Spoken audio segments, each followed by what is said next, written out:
Imagine lying in a hospital bed, broken and terrified, and the people who are supposed to love you most tell you to stop making a fuss because your sister's upset about a parking ticket. That moment of brutal betrayal wasn't just a phone call. It was the shattering end of a lifelong delusion, and the powerful, terrifying beginning of my fight for freedom.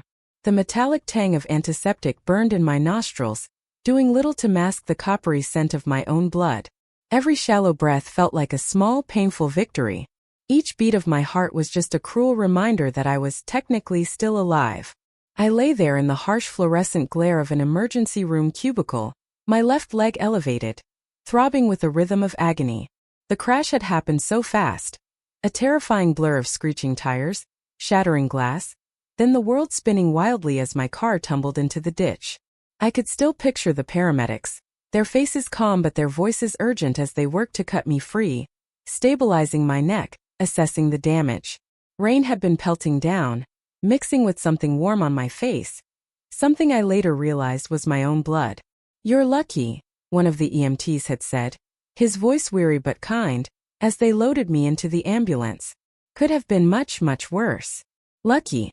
That wasn't exactly how I felt at that moment.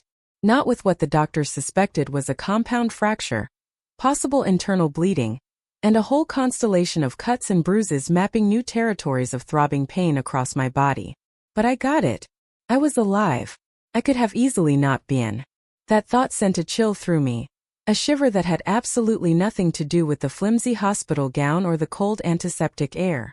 Doctors and nurses drifted in and out, their faces kind but clinical, their questions precise. A young resident with tired eyes had explained the need for scans, possible surgery depending on what they found. An older nurse with steady hands had administered painkillers that dulled the sharpest edges of agony, but left me in a foggy awareness of my body's trauma. They stabilized me, assessed the damage, and then for a while left me alone. Alone with my thoughts, and the low, persistent beeping of the monitors beside my bed. Those rhythmic sounds seemed to punctuate the silence, marking time in a place where minutes stretched like hours. That's when the real pain started. I fumbled for my phone on the small table beside me. The screen was cracked, a spiderweb radiating from the center, mirroring the fracture I suspected was blooming somewhere inside my leg. My fingers, shaky from shock and something else I couldn't quite name yet, navigated to my parents' contact. My parents. My emergency contacts. The people who were supposed to be there. The first call went to voicemail. The second too. On the third attempt, my mother finally answered, her voice tight with irritation. "Alex, what is it? Do you know what time it is? And your sister is having a complete meltdown. We're trying to deal with it." A cold wave washed over me, colder than the thin hospital blanket. "Mom," I whispered, my voice raw and broken. I'm in the ER. There was an accident." A beat of silence. Then a sigh laced with unmistakable impatience. "An accident? Are you okay? You're not dying, are you? Because Maria just got a traffic ticket. Can you believe it? A traffic ticket and she's absolutely distraught. She needs money immediately to pay the fine, or they're going to impound her car. She's practically in tears." My father's voice, a low rumble of annoyance, came from the background. "Is that Alex? Tell him to stop making a fuss. Maria needs us right now." Why is he calling panicking? Panic. My chest tightened as if someone had wrapped barbed wire around my lungs. I was lying in an emergency room, battered and alone, and they were dismissing it as a fuss because my 30-year-old sister was upset about a parking ticket. Or maybe it was a moving violation. It didn't matter. It was trivial. "Mom, Dad, I might have a broken leg. I'm getting scans." I tried again, the words catching in my throat. "Oh, Alex, don't be so dramatic," my mother said, her voice softening just enough to sound utterly condescending. "You're strong. You'll be fine. Maria needs us to focus right now. She's really sensitive about things like this. Why are you calling in a panic? You're not dying. Don't call in a panic. Maria needs money urgently to pay the fine." The line went dead. She hung up on me. The phone clattered from my trembling fingers onto the thin mattress. The cold metal of the hospital bed rails felt sharp against my skin. I stared at the sterile ceiling tiles, the fluorescent light buzzing overhead, a sound that seemed deafening in the sudden, crushing silence after their words. "You're not dying. Don't call in a panic. Maria needs money urgently to pay the fine." Those words replayed in my mind, a cruel, twisted lullaby. It wasn't just about the accident. It wasn't just about the phone call. It was about everything. A lifetime compressed into one brutal, blinding moment of clarity. Growing up, I was always the responsible one. Maria was the sensitive one, the one who needed extra help, extra patience, extra everything. If I got an A, it was expected. If Maria got a C, it was celebrated as trying her best. If I wanted something, I saved for it. If Maria wanted something, she threw a tantrum or looked sad, and somehow the money appeared. Often from my parents' savings I knew I'd indirectly contributed to since I started working part-time at 16. When I went to college, I worked 2 jobs to pay for books and living expenses, taking out minimal loans, determined not to burden my parents. Maria went to a state school closer to home, and they footed most of the bill, complaining all the while about the cost, yet somehow finding extra money for her social life. I remembered visiting her campus once, driving 3 hours after finishing a grueling shift at my own part-time job. She had wanted me to meet her friends, which seemed like a positive step. When I arrived at her apartment, I found her hosting an impromptu party, music blaring, red cups everywhere, and a new flat-screen TV that she proudly announced our parents had bought her as a study aid. Meanwhile, I was watching lecture videos on a second-hand laptop with a cracked screen that I couldn't afford to replace. On that visit, I had also discovered several past due notices for utility bills, hidden under a stack of fashion magazines. Maria had laughed it off with a casual wave of her hand. "Mom and Dad will handle it," she'd said, completely unconcerned. And they did. Later that week, she called to tell me excitedly that they'd not only paid her overdue bills, but also set up automatic payments for the remainder of the semester, so she could focus on her studies. When she graduated, they pressured me to help her find a job, even though I was just starting my own career. "She looks up to you, Alex. You're her big brother. She needs your guidance." Guidance quickly turned into financial support. A few hundred here for rent, 1,000 there for a car repair, paying off a credit card bill she forgot about. It was always framed as temporary, just until she got on her feet. But the feet never quite landed. She'd get a job, lose it, need more help. My parents would sigh, wring their hands, and then call me. "Alex, Maria's really struggling. She's talking about moving back home. Could you help her out just this one time? It would mean the world to us. By the way, if you're still with me, make sure to hit subscribe. More unbelievable stories are coming." It wasn't just Maria. My parents developed an expensive habit of needing help themselves. A roof repair they couldn't afford, a medical bill, a car replacement. I sent the money. It felt like a twisted form of tithing. My hard-earned money sent home because family helps family. I justified it. They were my parents. They raised me. Maria was my sister. She was just going through a phase. I convinced myself that this was love. This was family. If I gave enough, helped enough, was responsible enough, they would finally look at me with the same effortless pride they had for Maria, even when she was failing. I remembered my college graduation day. I had graduated summa cum laude with honors that had required countless all-nighters and sacrificed social opportunities. My parents arrived late to the ceremony because Maria had called with some minor crisis about her car not starting. They missed my name being called. When I found them afterward, my father had patted my shoulder distractedly while checking his phone, saying, "Good job, son. Expected nothing less from you." My mother had been on the phone with Maria, reassuring her they would call a tow truck and cover the repair costs. That evening, at what was supposed to be my celebration dinner, the conversation had been dominated by Maria's car troubles and her upcoming summer plans. My father had even taken a separate call from her in the middle of the meal, stepping outside for nearly 20 minutes. When he returned, he announced that Maria needed a new alternator, and they would need to help her get it replaced tomorrow. My mother immediately began rearranging their schedule, completely forgetting that we had planned to tour the city the next day, my one request for the weekend. When I reminded them, they seemed genuinely surprised. I was disappointed. "But Maria's stranded," my mother had said, looking at me as if I were being unreasonable. "You understand, don't you? You're the mature one." That was my blind spot. My deep, aching need for their unconditional approval. for the kind of easy affection they showered on Maria, kept me tethered to this draining dynamic. I thought my sacrifices were building bridges, but they were just reinforcing the chains. There were moments of doubt, of course, like the time I visited home, and there wasn't a single photo of me displayed prominently, while Maria's framed pictures covered the mantelpiece and walls, even old ones from high school sports she barely participated in, or the holidays where conversations revolved entirely around Maria's latest minor drama or success, while my accomplishments were met with a brief nod and a quick change of subject. It felt like I was an employee, a reliable resource, but not a cherished member of the family in the same way Maria was. But I'd push the feelings down. They love you in their own way, I'd tell myself. They just worry about Maria more because she's the sensitive one. Lying there in the air, the buzzing light, the antiseptic smell, the throbbing pain in my leg, their voices echoing. You're not dying.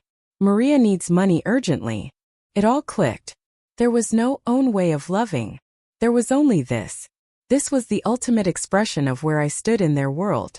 Somewhere below Maria's parking ticket. Somewhere below their inconvenience. The yearning for their love didn't just die. It was brutally murdered by their indifference in my moment of greatest need. This was my rock bottom.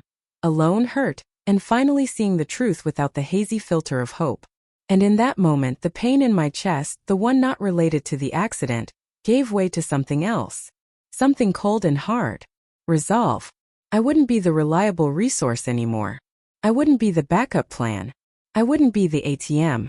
They wanted to prioritize Maria's fleeting manufactured crisis over my real one? Fine. They could have that. But they would lose everything else. I reached for my phone again, my hand steadier this time. The cracked screen lit up, showing their dismissed call. I ignored it. I opened my contacts and scrolled past Mom and Dad. I went to Emily Dawson, my lawyer. Calling Miss Dawson from the emergency room felt surreal. My voice was weak, scratchy from pain and the raw emotion that had just ripped through me. Miss Dawson, I said, trying to keep it together. It's Alex. I'm sorry to call so late, but I'm in the ER. She was calm, professional. Alex, are you all right? What happened? I explained the accident briefly, then got to the point, the words tumbling out, tinged with bitterness. I called my parents to let them know. They told me I was making a fuss, that my sister had a meltdown over a traffic ticket, and they were busy helping her. They said I wasn't dying and shouldn't call panicking, and then they hung up. Silence on her end for a moment. A different kind of silence than my mother's dismissive one. This one felt heavy listening. I see, Miss Dawson said softly. Alex, I'm so sorry you're going through that, especially now. I'm done, Miss Dawson, I said, the words firm despite my pain. Absolutely done. I want to cut them off. All of it. The money I send, everything. And I need to know what I can do legally to make sure they can never do this again, to protect myself from them. From all of it. I quickly explained the history of financial support, the constant demands, the crushing favoritism. Miss Dawson listened patiently. Based on what you're telling me, Alex, this sounds like a clear pattern of emotional and financial exploitation, she said. While severing personal ties is a choice, we can certainly take legal steps to formalize financial boundaries and protect your assets in the future. We can revoke any powers of attorney, change beneficiaries on accounts, ensure they aren't listed in any way that gives them control or access should something happen to you. It will be messy. They won't react well. I don't care anymore how they react, I said, and I truly meant it. The raw wound of their neglect in the ER had cauterized the last bit of me that cared about their approval or their public image. What do I need to do? I can come to the hospital, she said without hesitation. We can get some initial documents drafted and signed. Let's protect you, Alex. While waiting for Miss Dawson, a nurse came in to check my vitals. She was kind, her smile genuine. She adjusted my blanket, refilled my water. Simple acts of care from a stranger felt more meaningful in that moment than years of my parents' conditional love. I also saw a text pop up from my friend Sarah. Alex, just heard you had an accident. So worried. Let me know if you need anything. Anything at all. Sending healing thoughts. A small, unexpected warmth spread through my chest. Sarah knew some of my family issues, but I'd always downplayed the severity, protecting them even from my friends.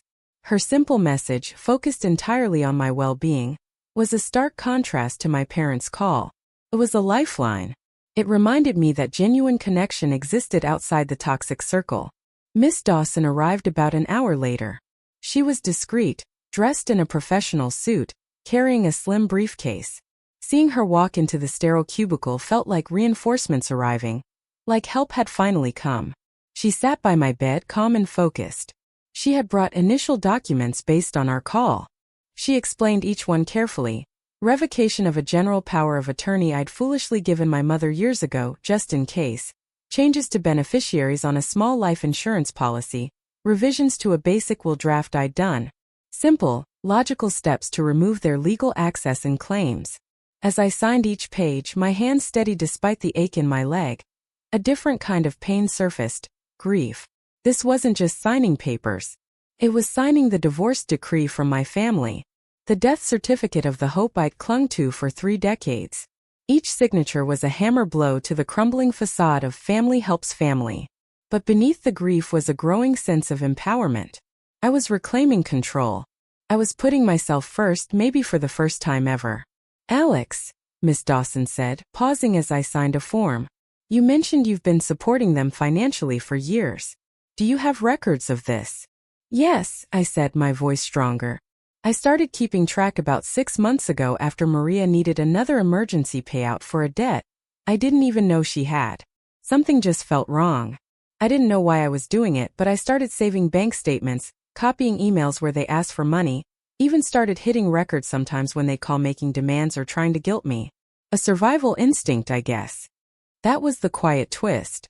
The documentation wasn't a sudden act of revenge. It was a slow dawning realization over time that the dynamic was unhealthy, coupled with a deep-seated need to validate my own confusing reality. They kept saying I was imagining things, that I wasn't helping that much, that they did so much for me. Part of me started documenting to prove it to myself, to stop the gaslighting from within my own head. Ms. Dawson's eyes registered a flicker of surprise, then approval. That is excellent, Alex.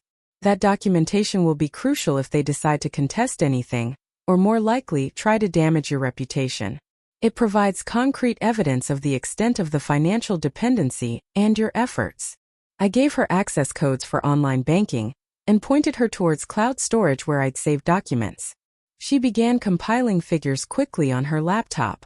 The growing number on the screen, the total amount of money I'd effectively given away, was staggering. It wasn't just a few thousand here and there. Over the years, it added up to a small fortune, a down payment on a house, my own solid nest egg. Instead, it had propped up Maria's irresponsibility and my parents' lifestyle and demands. The figures made me feel physically ill. College tuition for Maria's repeated changes in major. Rent for apartments she inevitably broke leases on. Car payments for vehicles she would wreck or neglect until they needed costly repairs. Credit card debts that mysteriously appeared after shopping sprees or vacations with friends. Medical bills, some legitimate, others for specialists my parents insisted she see for vague complaints that never seemed to materialize into actual diagnoses. Home repairs for my parents' house that somehow always became urgent when I received bonuses or tax returns. Even the loans that were never discussed again after the money changed hands. Ms. Dawson's laptop screen showed it all in merciless detail. Nearly 6 figures over the past 5 years alone. Money that could have funded my own dreams, my own security, my own future. But it wasn't just the money that hurt. It was what the money represented. A one-way relationship where my needs were invisible, and my resources were communal property. Where my worth was measured by what I could provide, not who I was. As Miss Dawson worked, my phone buzzed again. A text from Maria. Heard you're in the hospital. Hope you're not faking it for attention. LOL. Parents said it's just a sprain. Anyway, did Mom tell you I need that money for the ticket? It's kind of urgent. My blood ran cold, then hot with indignation. Not a word about my well-being. Just a continuation of the same self-absorbed narrative. Solidified my resolve. This wasn't family. This was a business transaction they thought they were entitled to. Miss Dawson finished with the initial paperwork. All right, Alex. This is signed and initiated. I will handle everything from here. I'll formally notify your parents of the changes. Given the circumstances, I anticipate their reaction will be significant. They are likely on their way here now, aren't they? I nodded, a knot of dread tightening in my stomach despite my resolve. Probably after the hospital called them too. Good, she said, her tone calm. Let them come. We are prepared. We waited. The sterile room felt charged with anticipation. The quiet hum of the machines, the distant sounds of the ER. They were the backdrop to a battle about to begin. Not with fists, but with truth and consequences. My leg throbbed, a physical anchor grounding me in the reality of my situation. My heart pounded, not from fear anymore, but from the adrenaline of confrontation. I looked at the stack of signed papers, the evidence Miss Dawson was compiling. I wasn't the helpless child waiting for approval anymore. I was a man with boundaries standing on the truth. The door to my cubicle swung open, and my parents walked in. Their entrance was a carefully orchestrated performance. Smiles plastered on their faces for the benefit of any passing staff. A hurried, almost theatrical, "Oh, Alex, darling." We rushed right over as soon as we could get away. My mother's voice was pitched just a little too high. My father looked impatient, glancing at his watch. They approached the bed, but their eyes landed on Miss Dawson first. Their smiles faltered, replaced by suspicion. "Who is this?" my father demanded, his voice losing its performative warmth instantly. "Good evening," Miss Dawson said calmly, rising from her chair. "I'm Emily Dawson, Alex's attorney." The masks dropped completely. My mother's face went pale, then flushed red. My father's jaw tightened. "Attorney? What is this? Alex, what is going on? Are you suing us?" "No, Mom. Dad," I said, my voice clear and steady, surprising myself. "I'm not suing you." I looked them straight in the eye. "I'm protecting myself. From you." My mother let out a little gasp, clutching her chest dramatically. "Protecting yourself from us? Your own parents, after everything we've done for you. Everything you've done for me?" I repeated, a bitter edge creeping into my voice. "Is that what you call it? Ignoring my calls from the emergency room because Maria was having a meltdown over a traffic ticket? Telling me not to panic because I wasn't dying? Is that the sum total of what you think your obligation is?" Their eyes darted away, unable to meet mine. "We were just worried about Maria. She was very upset," my mother sputtered, resorting instantly to rationalization. "And the hospital called us anyway. We knew you were fine." "Fine." I almost laughed. A dry, humorless sound that hurt my ribs. "I'm lying here with a potential broken leg, doped up on painkillers alone, because my family was too busy coddling a grown woman over a parking ticket. Don't tell me I was fine." "You are making a mountain out of a molehill, Alex," my father said, his voice hardening. "You are being overly dramatic. We were coming as soon as we could. Maria needed us." His signature phrase, justifying Maria's needs above all else. "She needed money," I corrected him. The truth laid bare. She needed money for a fine. That was more important than your son being in the ER. Just like money has always been more important. "My money." Miss Dawson stepped forward, holding a stack of papers. "Mr. and Mrs. Miller, Alex has retained me to inform you of his decisions regarding his personal and financial affairs." Her tone was calm, clinical, a stark contrast to the emotional storm brewing. "Effective immediately, Alex is ceasing all voluntary financial contributions to you and his sister. This includes any allowances, debt payments, or assistance with bills. Additionally, he has revoked any powers of attorney, revised his will, and updated beneficiaries on accounts to remove you." She handed the documents to my father. He took them, his face a mask of disbelief.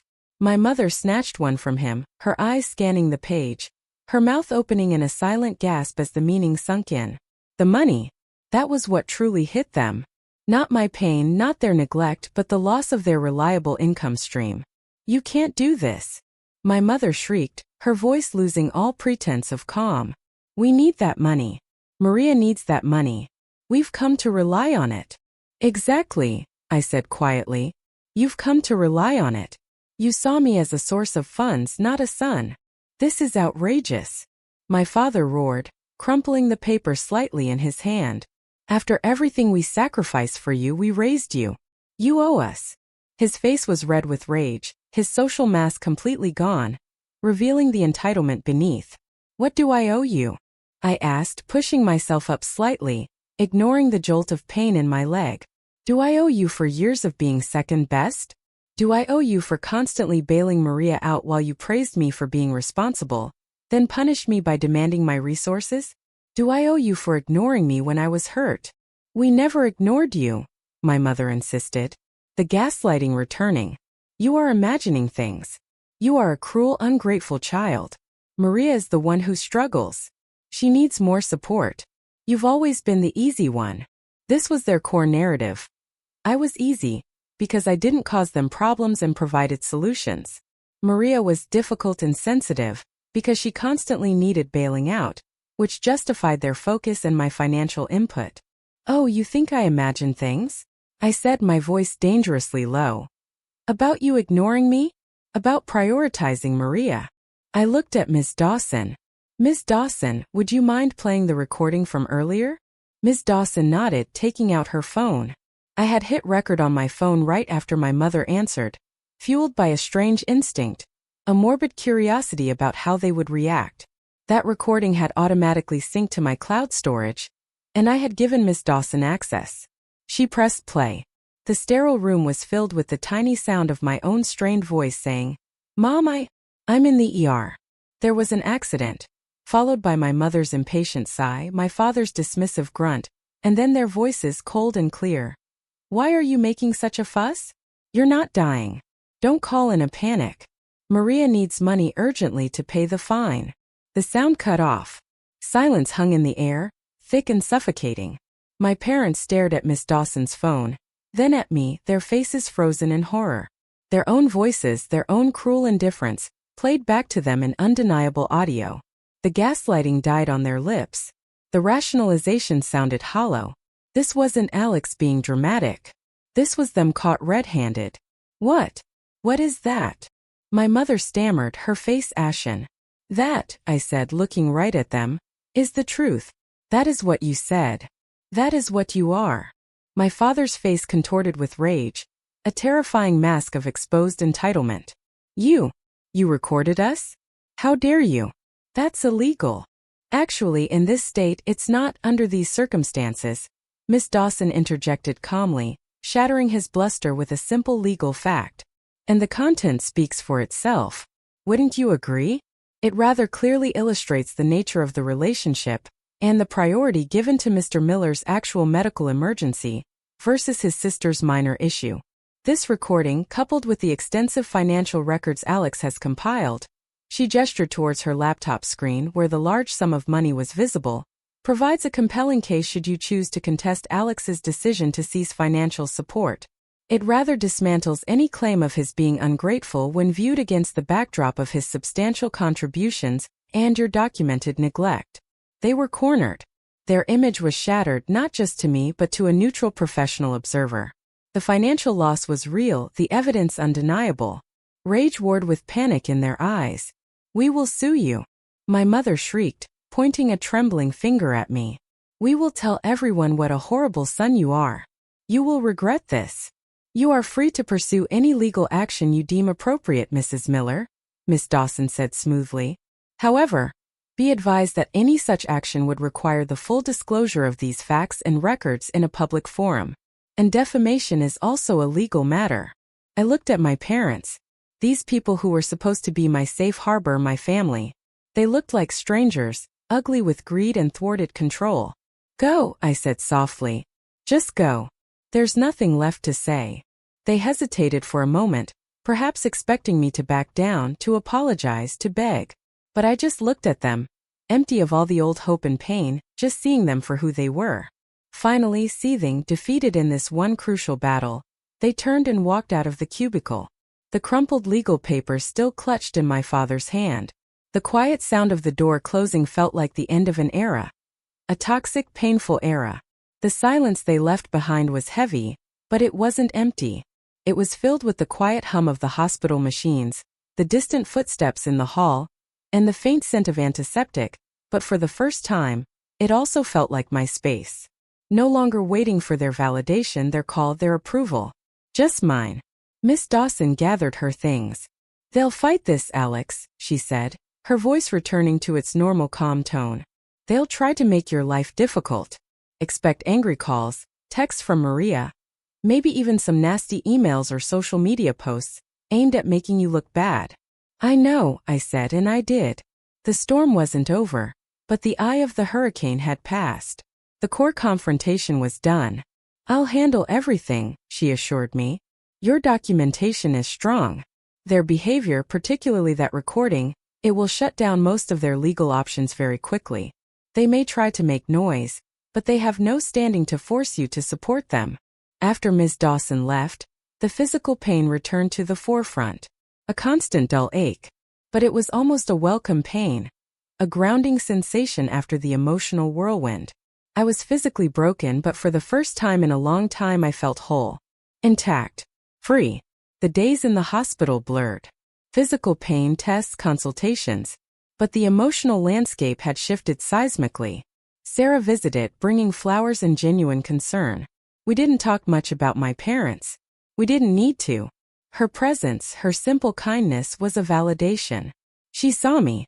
The expected backlash began almost immediately after I was discharged home, hobbling on crutches. Angry texts from Maria? Desperate.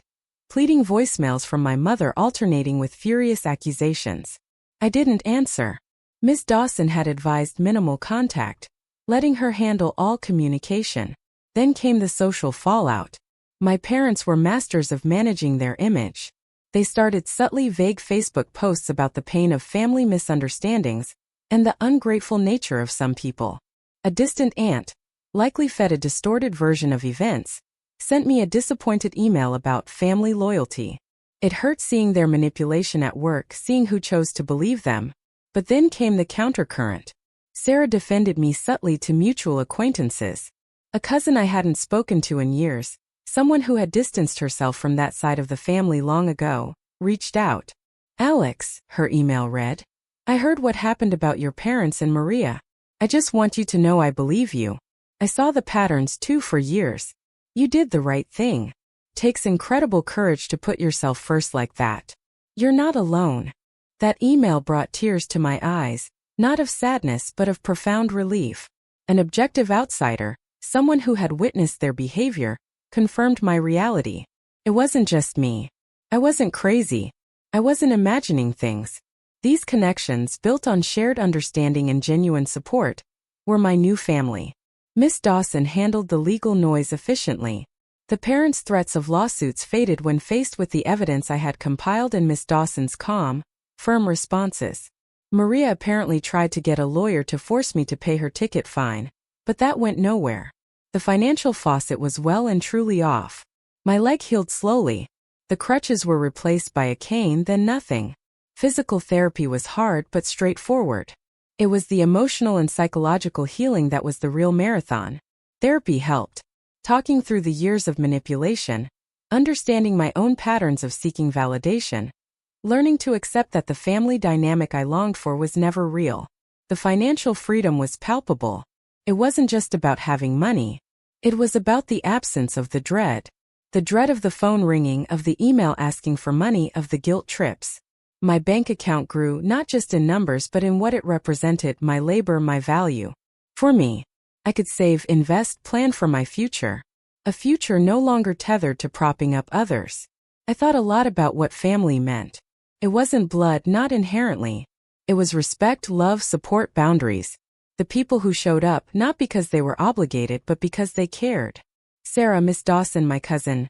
They were my family now. Losing my parents and sister felt like a death. A complex grief for people who were still alive. There were moments of sadness, waves of mourning for the what if. But those moments were fewer and further between. They were replaced by peace, by self-respect, by the quiet strength of knowing I had saved myself. My journey from that sterile ER room wasn't just about a broken leg healing. It was about a broken spirit mending. I had been financially exploited, emotionally neglected, and gaslight by the people who were supposed to be my foundation. But in their ultimate act of neglect, they had given me the painful gift of clarity. They showed me that my worth wasn't in my wallet or my willingness to sacrifice, but in my inherent right to be treated with dignity and care. It took being broken, injured, and abandoned in a sterile room for me to finally understand the true meaning of boundaries. It took the raw, undeniable truth of their indifference to free me from the need for their approval. I lost a family that never truly saw me, but I found myself, and that was a recovery more profound than any physical healing. If you've ever felt unseen, unheard, or used by the people you call family, I want to ask you, what was the moment that finally made you realize things had to change? Tell me what you think. I really want to know.